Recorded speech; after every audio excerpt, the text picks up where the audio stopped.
Greetings from Charlottesville, Virginia, and welcome to Global Commerce Exchange.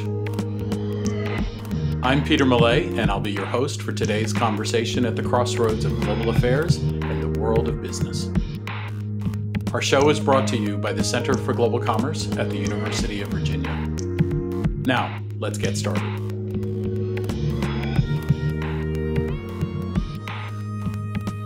My guest today is Jonathan Cheng of the Wall Street Journal. In March of 2019, John was named China Bureau Chief, based in Beijing. Supported by a team of more than 24 correspondents and researchers, most located in Beijing and Shanghai, although many now based outside of China, we'll get to that. John oversees the journal's coverage of the world's second largest economy across a range of areas, including politics, economics, business, tech, and society. John, welcome to the podcast. Thanks for having me. So, John, it's got to feel like a small lifetime ago, but you were named to head up the journal in China just a short 18 months ago. Since then, it seems to me you've had a front row seat to really one of the most remarkable periods in China's recent history.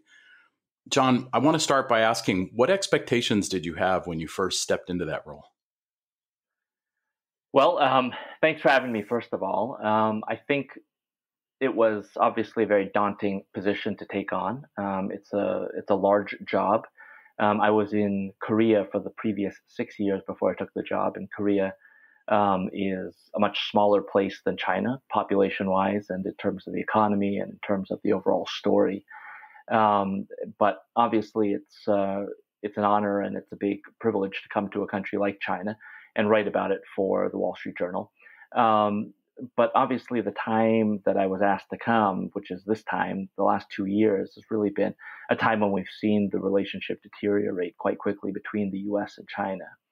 And so I can't say I was surprised by the way things were going.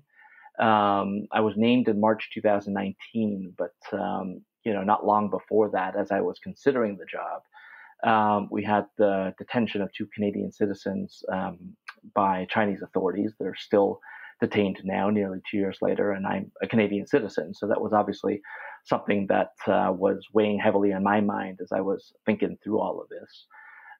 And of course, we had a pretty clear trajectory from the way things were going between Donald Trump and Xi Jinping, the Chinese leader, and you could sort of see that things were heading in a pretty bad direction. And for me, that was obviously consideration, but when you're a journalist, you sometimes embrace some of those challenges because it's going to mean that there's a lot of news to write about. I can well imagine that not only as you've described it, there were some personal considerations that had to go into taking the job, but also a very reasonable expectation that you were going to be primarily focused on the geopolitical issues, particularly, as you mentioned, the relationship between the U.S. and China.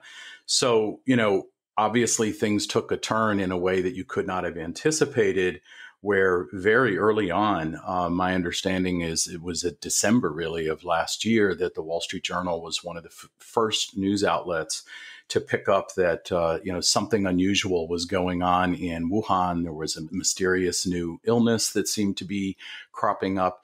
John, talk to us about those very early days before anyone had heard the word coronavirus. They'd never thought about something called COVID. And indeed, I suppose you and your colleagues really didn't know what was going on. How did you approach that? Yeah, that's a great question. And I was just digging through some of my old emails and just going through some of the traffic just to relive it a little bit. And I recall that there was a big outbreak of swine fever last year, and it's still ongoing. We reported on a case of pneumonic plague that broke out in Inner Mongolia in November. So we were already sort of attuned to some of this going on. Obviously, we had no idea what was really coming. There was the first email on December the 31st from one of my colleagues saying that there was a case of SARS in Wuhan. SARS, of course, being the respiratory disease that's pretty closely related to COVID that broke out in China in 2002, 2003. So, John, were your first instincts to think, Okay, so yeah, this is another health story, but it fits in a broader narrative of various flus that have been occurring in China, nothing to get terribly alarmed about. Yeah, I think that's a really fair way to put it. We obviously didn't have a sense of how big it would get, but we did send two reporters down to Wuhan on January the 7th, which is pretty early, all things considered. But when they got there, actually, they didn't find a whole lot. Nobody in Wuhan seemed to be very concerned at all. They went to the wet market where it's suspected that the cases were first emerged from there, but the market was shut down. Nobody seemed terribly concerned. And they came back after one day, and we almost didn't write a story. We weren't sure really what was going on. So, John, walk us through then, as best you can recall, those ensuing weeks in January. And as you all, I'm sure, dug further into the story, started to talk to more people, at what point did a light bulb go on and you thought to yourself, oh my gosh, this could be something really big and important? Well, I mean, it's casting my mind back 9, 10 months now, but I do remember I edited the first story where we used that word coronavirus, and I remember it was one of our reporters in Hong Kong, Natasha Khan. She is pretty plugged into the health community, and she had got a tip from some of her sources that experts believed that this thing was something called the coronavirus. And I remember asking her and thinking to myself, what's a coronavirus? I had to look it up, but we put out that story. It was perhaps the first, I think, in the English language mainstream media to sort of name a coronavirus. And I believe the WHO confirmed it shortly thereafter. And I recall, just this idea that it was related to SARS. I think in the US that may not mean so much, but, I was in Hong Kong shortly after SARS swept through, and you could really see the effects of it. I mean, people were still very much thinking about it. And I think many of my colleagues out here had lived through SARS. And so pretty quickly, we got our global health reporter on the line. She had gone to Africa to write about Ebola. People were pretty scared early on. And so we did a big conference call with her, and we just sort of said, like, first of all, are we at any risk? Should we not be going anywhere near Wuhan?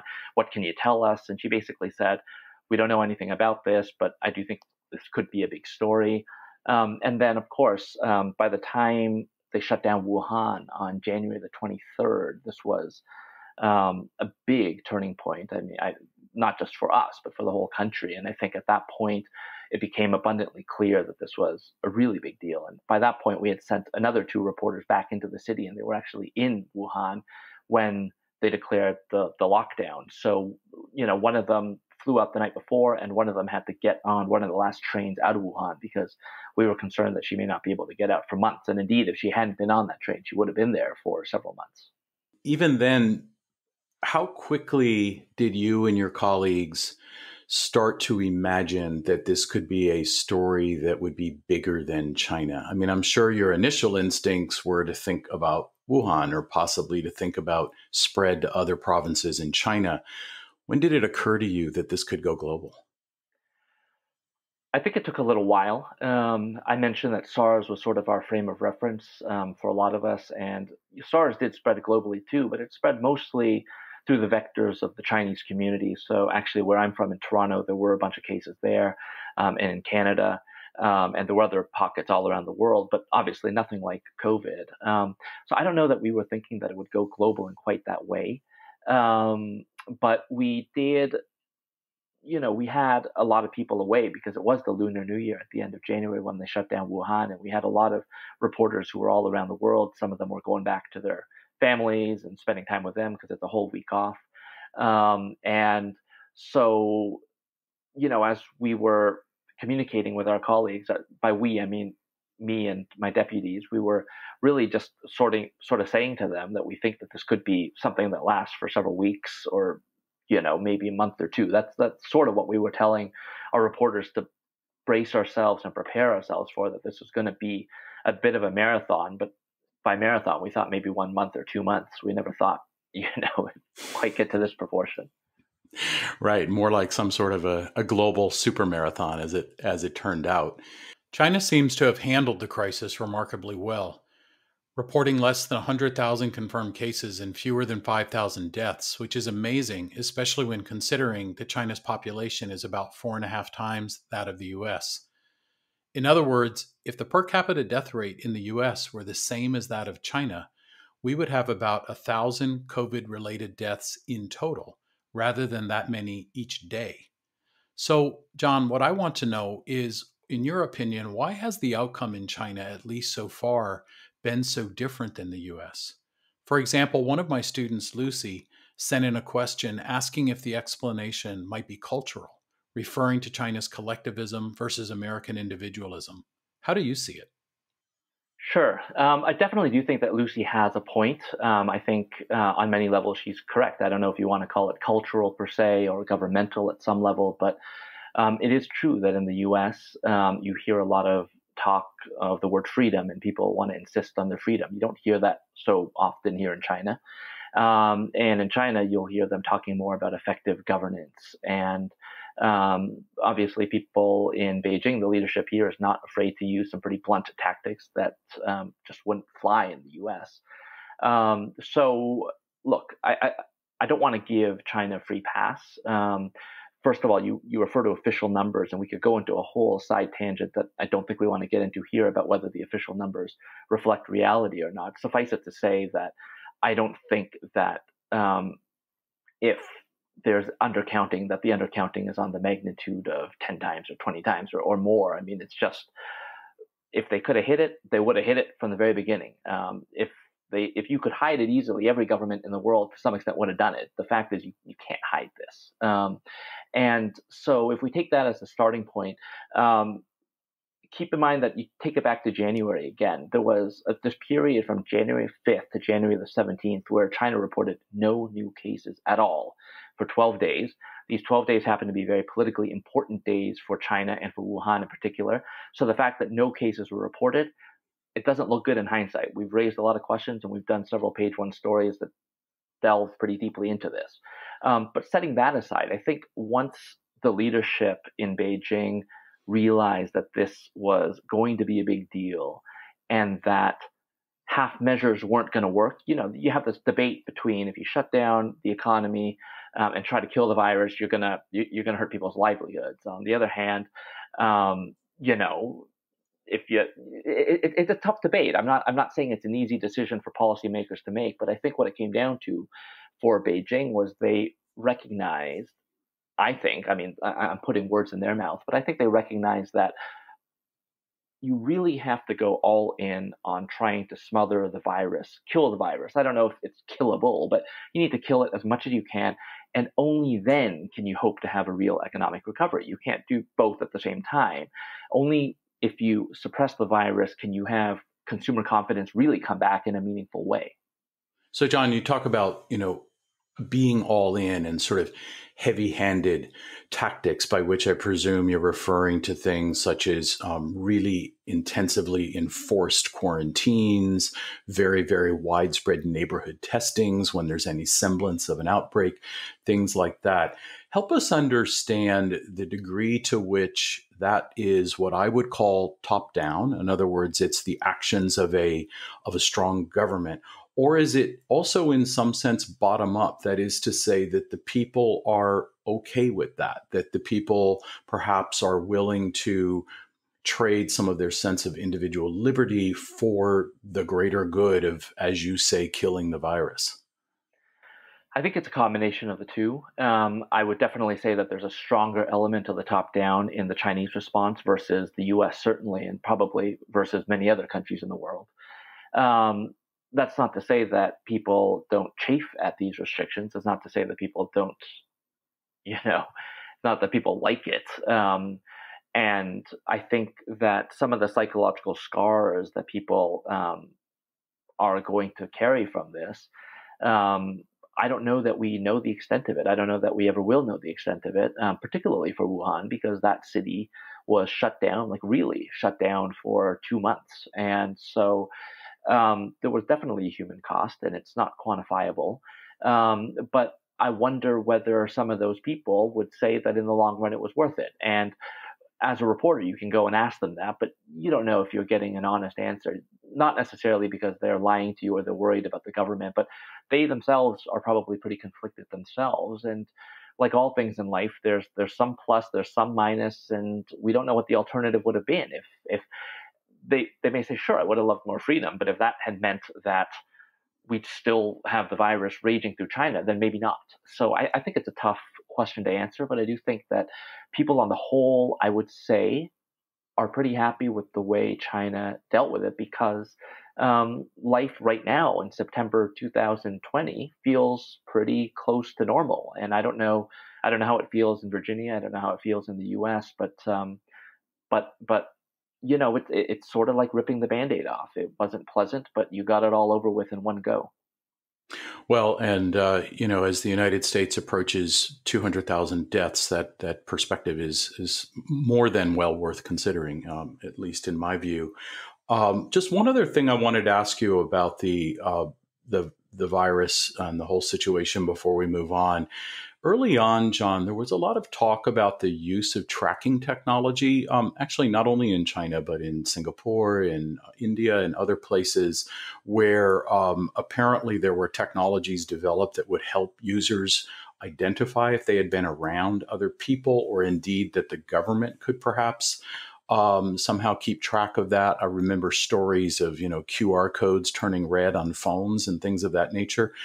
How important did that end up being, in your view, in China's efforts to get a control over the situation?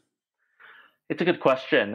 Certainly, it's become a part of everyone's life here to have these QR codes and to have a green code, which is the flip side of the red code, of course. I've never had anything but green, and for that reason, life hasn't been too inconvenient. I haven't had too much disruption in that way. I've traveled around China at least twice now, getting on planes, getting on trains, going, basically the equivalent of New York to Chicago, going those sorts of distances without any trouble. So, it definitely played a role in giving people confidence as well. Now, as for the technology underneath it and whether or not it allowed us to be tracked any more than the Chinese government presumably could track us anyways, I'm not convinced that it added too much to their ability. I mean, presumably they can track every phone in the country and where it's going.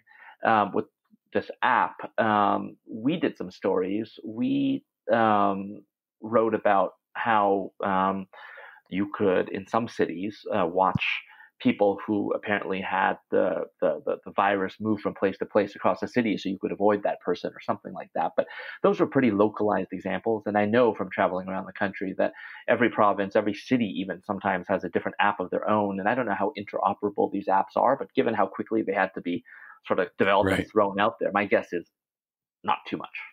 Yeah, yeah. Well, of course, and also, John, much more low tech was simply the rapid adoption of masks. And as I'm sure you know, that has remained a subject of great controversy, particularly here in the United States, and has become politicized. What about in China? Did everyone just immediately adopt wearing masks, or were there also issues surrounding that? I can't say that everyone loved it, but I don't think that there was any major resistance. I understand the reason why people in the U.S. Don't. They may chafe at it, but I think many people in China probably looked at those headlines, and they were certainly circulating here in China, and probably wondered, what are they thinking over there?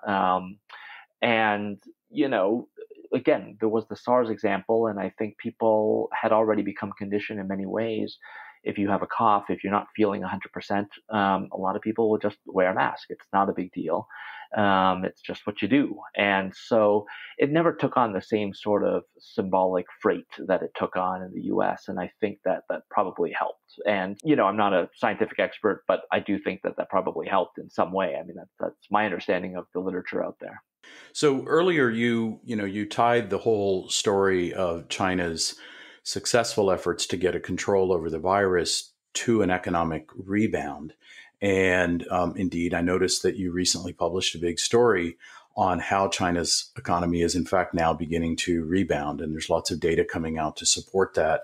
Several economists are now forecasting that 2020 will be a year of actual positive economic growth in China, which will put it in sharp distinction from much of the rest of the world. Help us understand that on a more personal level, though. As China starts to return to some degree of normalcy, talk to us a little bit about your life. What does that feel like on the ground when you walk outside, you commute, I presume, to and from work? What does that actually feel like? What can you do? What can you still not do in your daily routine? Sure, happy to answer that one. I think if you tagged along with me for a day, you would probably find that it's not all that different from what my life was like beforehand. You'll see a lot more people on the streets wearing face masks, of course, than last year. And when you walk into the supermarket, there'll probably be a guy there doing a pretty perfunctory temperature wrist check on you. And occasionally you'll be asked to show a health code, but that's about it, at least in Beijing. The traffic is back. Get stuck in traffic jams again. I can't get a cab anymore. Some of the restaurants that I used to go to are impossible at lunchtime. And it's in many ways kind of back where we were last year. The main thing is that, of course, I can't fly out of China too easily. I mean, you can fly, but it's going to be a big headache because you're flying into another country, you're probably in quarantine and all the rest of it. But other than that, I mentioned flying to other parts of China, and I remember flying back into Beijing. It was a few weeks ago, and I expected that they would probably take my temperature or look at my health code or do all this and that, but there wasn't anything at all. And it was almost unnervingly back to normal quickly. So are you saying that most workers in the business community and in government and so forth, office workers, are generally now back at work and commuting to their place of work every day? I would think that that's generally true. In the office building that we're in, the elevators are packed. People appear to be going back to the office.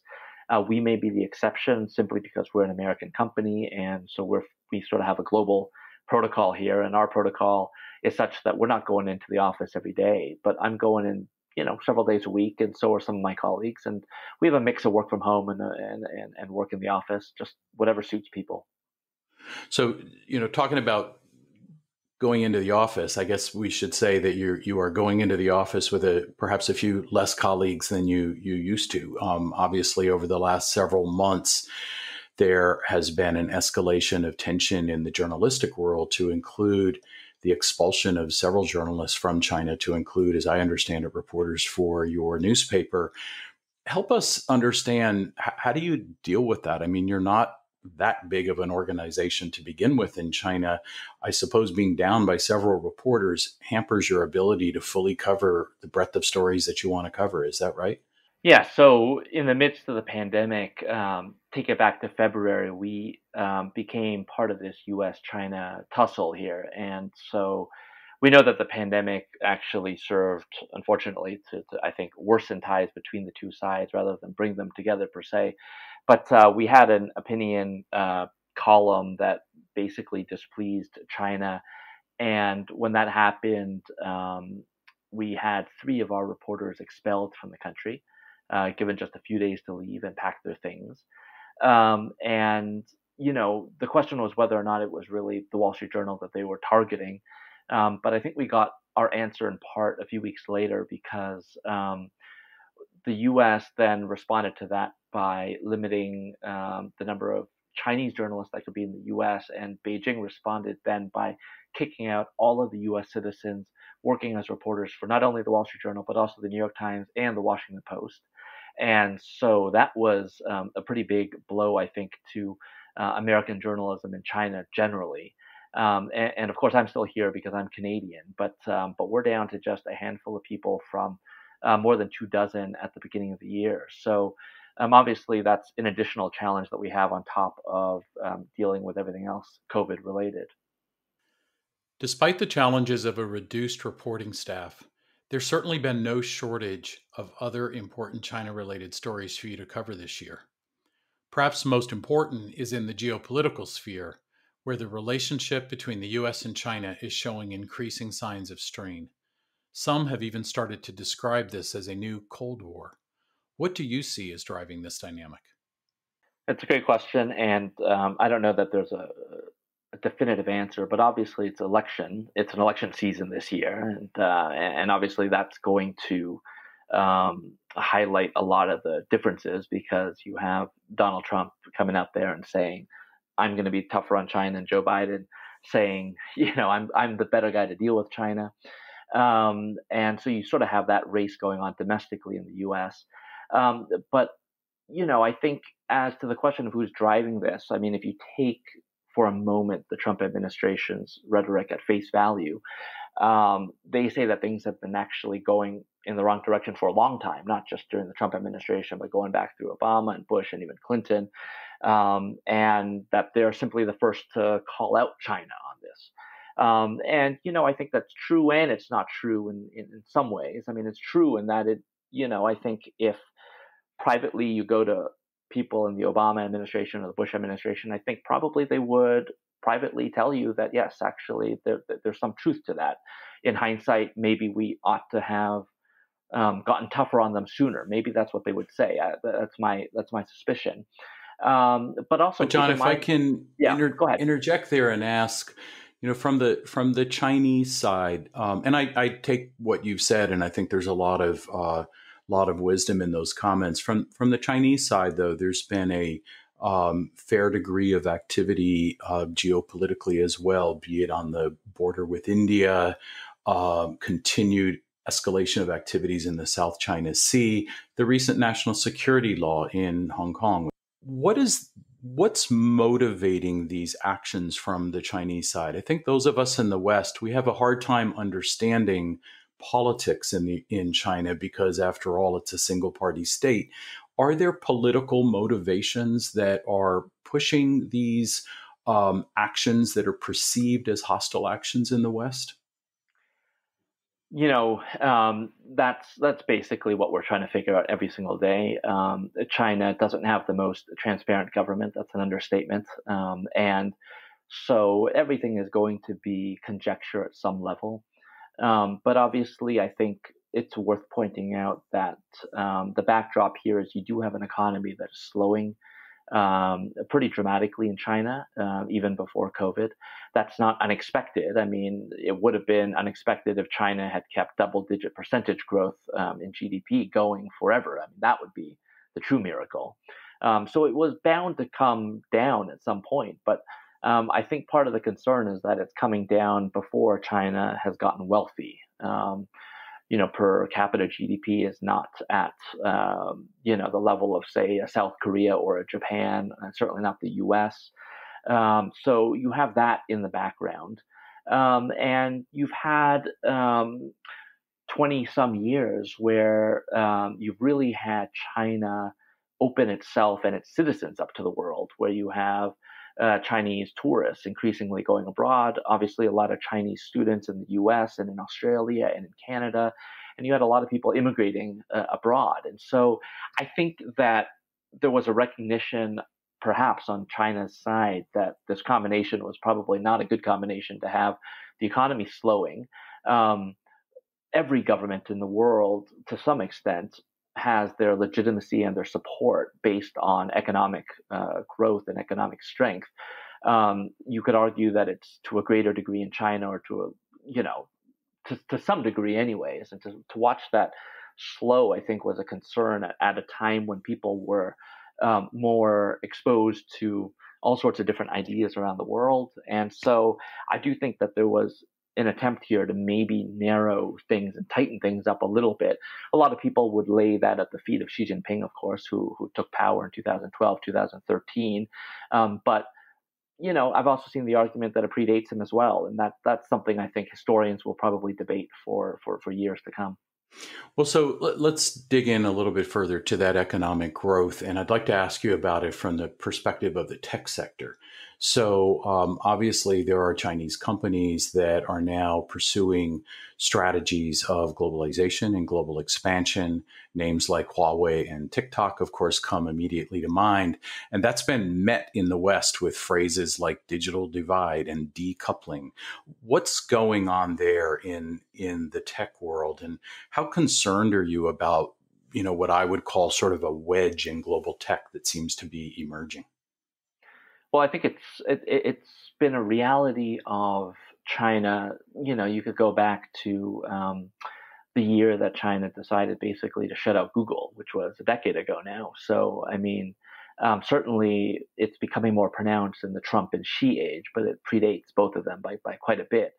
And, I think it really goes back to that US China rivalry, which is developing in every sphere. It's spilled over into journalism and into diplomacy, as I've discussed. But I think both sides rightly recognize that technology is going to be perhaps the most important part of it, because technology, as we all know, has seeped into every aspect of life, from our daily lives to the military and to economics and to everything else. I mean, think about how much wealth has been created in Silicon Valley over the last generation, and China understandably wants a piece of that. You want a piece of that because it's going to lift the standard of living across China, but also because it's going to strengthen China's military, and also because it's going to improve people's lives. And so I think both sides see the advantage of the U.S. has had in setting standards, in having all of the big global names in tech all be effectively Silicon Valley names. I mean, how many are outside of California and, I guess, Washington State, if you include Amazon and Microsoft? So, I mean, if you look at the biggest names, you can see why the U.S. right now, is concerned, because TikTok really was the first social media company. It just sort of almost came out of nowhere. I mean, came out of nowhere is a little glib, but it has stormed the social media world. Huawei similarly. Again, it didn't come out of nowhere, but it gained market share really quickly. So I think they Yeah. recognize that there are going to be dozens of these big Chinese names if the U.S. doesn't try to do something quickly about it. I have to tell you, though, in talking about this interview with my students, a number of them expressed concern about whether this growing hostility, I don't know if you want to call it a Cold War between the two superpowers, is going to, really cause problems down the line. One of my students, Adam, actually tied it to global climate change and kind of asked, how do we possibly address climate change in a world where two superpowers perceive themselves as somewhat hostile rivals? Another student, Jocelyn, called the whole situation a complete bifurcation. I'm curious to know, John, how far down that line do you go? How worried are you? How concerned are you? To what extent is this going to shape, perhaps in a negative way, the world that my young students are about to enter as young professionals? That's a tough question, and I don't know that I have a very cheery answer for you, but it is true that climate change comes up all the time when you talk about areas where the U.S. and China can still cooperate, although the U.S., of course, is no longer in the Paris Agreement. So you sort of have that dynamic going on. And on the Chinese side, you have them turning back to coal again as the economy slows and they want to get things going again. So that's on the environment in particular. But more broadly, I think the concern here is you've seen this rhetoric come up in Chinese state media a lot in recent days. But China's been saying pretty clearly that we can't be changed. The U.S. is not going to change us. What they're saying is that they've said, look, when the U.S., meaning when Richard Nixon started the path to normalization back in the 1970s, China was under the rule of the Communist Party back then. And guess what? They're still in charge, And so they're saying, don't expect us to change. You came to us and we agreed that this was going to be our relationship. And we are who we are. And so if you're looking to change our value system, it's not going to happen. So then the question sort of gets kicked back into the U.S. side of things. And the question is, well, does the U.S. want to accept China with this value system that it has? And that's a tough question to answer. But I suspect a lot of people in the U.S. are probably going to say no, we don't share those values. And if you're not going to budge, then I don't know how much we have in common. So that's sort of what I'm worried about right now, because it really is, it gets right down to the basic values. Wow, that's really interesting to kind of key into that just fundamental difference between, what we might call Western values and Chinese values. John, I'd like to sort of close by asking you, China remains for many of us a bit of an enigma, hard often to understand. You're there on the ground. You live it every day. You and your colleagues do your best to report on what's actually going on there. Could you tell us something that, you find is perhaps sort of commonly misunderstood in the West and just isn't really true to your understanding? What can you tell us that will help us better understand China? Well, I mean, you say it's an enigma to a lot of people in the U.S., but I have to say it's a bit of an enigma to me here too as well. And I mean, I think the most difficult thing, of course, is to try to make any generalizations about a country of 1.4 billion people. China frequently says that 1.4 billion people feel this or 1.4 billion people feel that. I'm obviously necessarily very skeptical of such claims. I talked about earlier about how much interaction and exchange there had been over the past generation between China and the rest of the world, and we're seeing that sort of tighten up a little bit. But I do think that one thing, maybe I'll frame it a bit more personally, but I mean, one thing that I think I underestimated when I got here, and keep in mind, I've only been here for a year. And a lot of the year I was basically locked indoors with COVID. But one thing is that I think there is actually quite a deep reservoir of goodwill, I think, towards America among people here. And I say that even though I came at arguably the worst time in living memory between China and the U.S. And we were the target of that for a little while. People were upset at the Wall Street Journal in particular and saw us as representatives of the U.S. government, which of course we aren't. But I do think that whether it's the NBA or Hollywood or whatever, or values, and even though many people here may not like Trump and may think he's, from the Chinese point of view, I think to many people he represents the worst of what America represents and all the rest. But I think that in spite of that, I think that sort of highlights that in spite of that, in conversations that we have, in terms of the interviews and when we reach out to people and we identify ourselves as from the Wall Street Journal, you actually still find that in spite of it all, that there is this reservoir, as I said, of maybe admiration is too strong a word, but there is some goodwill there, and I do think that that's being chipped away at through what we've seen over the past year. But I'm sort of talking about where I think the starting point was. But as I said, Yeah. I'm still trying to understand this country, and if you ask me again in 6 months, I may say my misunderstanding was what I just said, that there is this feeling towards the U.S. because maybe I'm totally wrong.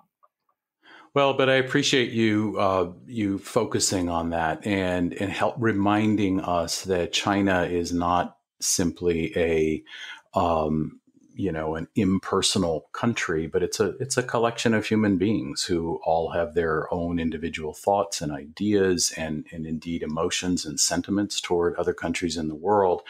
And I have to tell you, I have the incredible privilege of teaching students at the University of Virginia, many of them Chinese nationals, and I'm reminded every day of that same feeling of admiration and goodwill that those students, to a person, express to the United States, and that, I must say, gives me some hope about the relationship for the future.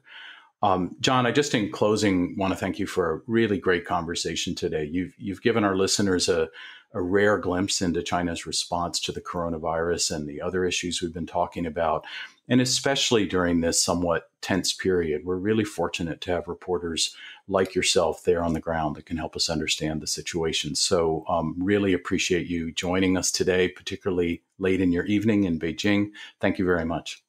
Thanks for having me. It was a real pleasure. Global Commerce Exchange is produced at the University of Virginia's McIntire School of Commerce by Rick Carew, with support from McIntire student Priti Nandi. The views and opinions expressed on the podcast are those of the guests and host, and do not reflect the official policy or position of either the school or the university. Sign up for future shows at globalcommerce.substack.com and subscribe to Global Commerce Exchange wherever you get your podcasts. Thanks to our listeners and to those who submitted such great questions. We look forward to being with you again soon. And as always, go Who's!